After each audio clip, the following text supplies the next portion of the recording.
All right, climbers. For this video, I'm going to go over the different type of gear we have for trad protection or traditional climbing protection. Right here we have the sort of spectrum of it. On this side of the spectrum is passive gear. It's a piece of gear that just wedges in place in the rock. Each of these pieces of gear could wedge in 4 different ways, like that, like that, like that, or like that. And if you look closely, there's a little taper going down, so like depending on the shape of the rock, you could move it back and forth. On the other end of the spectrum, you have a active gear. The way this functions is you squeeze it down. Its usable range is between, so each one of these is called a lobe. Its usable range is, you see where this lobe starts to cross at the top here, and then at the bottom, where it starts to cross, that's where it's strongest. But it has a broader usable range. And the way you want to think about it is that if I have it squeezed all the way down, it's wedged in, and it could be stuck. If it's too far open, it could be sort of teetery and fall out, and it doesn't have as much connection to the rock. So a really good placement for this, like that. Yeah. So I put it in like that, pull it down. It's really wedged in nicely. Cool. And the same with one of these guys. So these are called a nut or a chalk. A few different names for it. But what I want to do is look for a constriction in the rock, pull it down, and if you look up close there, you can see on the left-hand side, it's really well connected with the rock there, and the right-hand side, there's the curvature of the rock there. It sticks in very nicely and it's wedged in. Incredibly powerful point. It's straight down. If I pull it up, it pops right out. And we'll get into that a little more later, but these we want to make certain, because really strong on the way down, pulling it up, they could be not quite easily removed if it's set properly. We want to make certain that we don't have upwards pressure on it. Cool. So those are the ends of the spectrum. Within that, we have hex, which is like a very large stopper. It can be similarly wedged in there.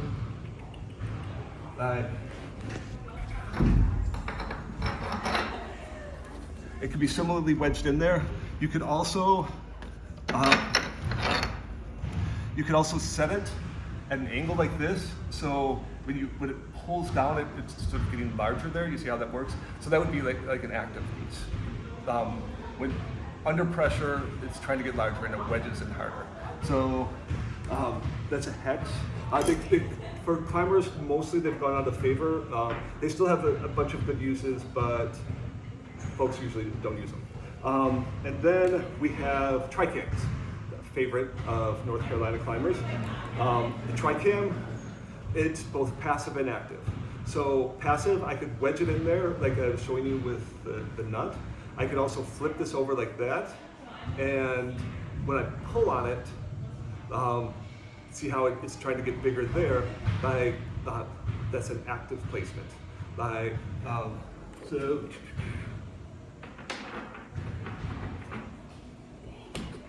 I wedge it in there, and it's locked in pretty nicely. But then if I pop it back, it comes out. So again, relatively fragile the way we put it. What we could do to get past that fragility is if it's wedged in there,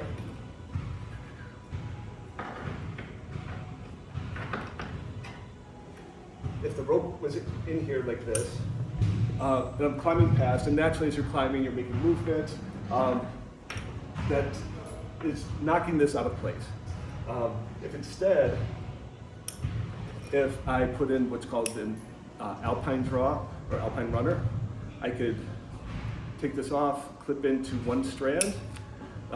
It elongates 3 times the size. I clip this guy in with the rope. So you can see there's no movement at all. If you look at this while I'm moving this, there's no movement because you have, this is an intermediary that moves nicely, so it doesn't do that. Same thing with the nut.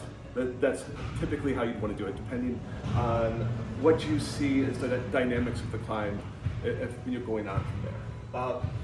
So that's this sort of the simple use of those 3 options, or the 4 options. What I will have y'all do, if you want, once you've watched the video, you could come in here to the wall. I'll have the equipment here, and you can practice with it. What you would do is get on this auto belay, go up, place one of these at a time, and you could do what's called sewing it up, meaning that you place a lot of them in a row. I want you to get a lot of practice on this. You won't really have any options to place the smaller nuts, but yeah, that'll be our objective. One question you might have is if the tri-cams and the nuts are if they're a little more fragile, they could fall out more easily. Why not just use the cams? Because this one cam is probably the same price as all of these right here. Not just that, so that there's the cost effectiveness. Not just that, even a small one that's about as big as my thumbnail, that has, let's see how many kilonewtons does it say? It's like 1,000 pounds of force you can handle. So even though it's pretty dinky, it could be super useful. Also, these are light. Compared to, this is the lightest cam on the market, but compared to have one way you can protect yourself, this is a whole handful of different ways you can protect yourself, different sizes, so different usefulness. Yeah, email me if you have any questions about this and want further information. Thank you.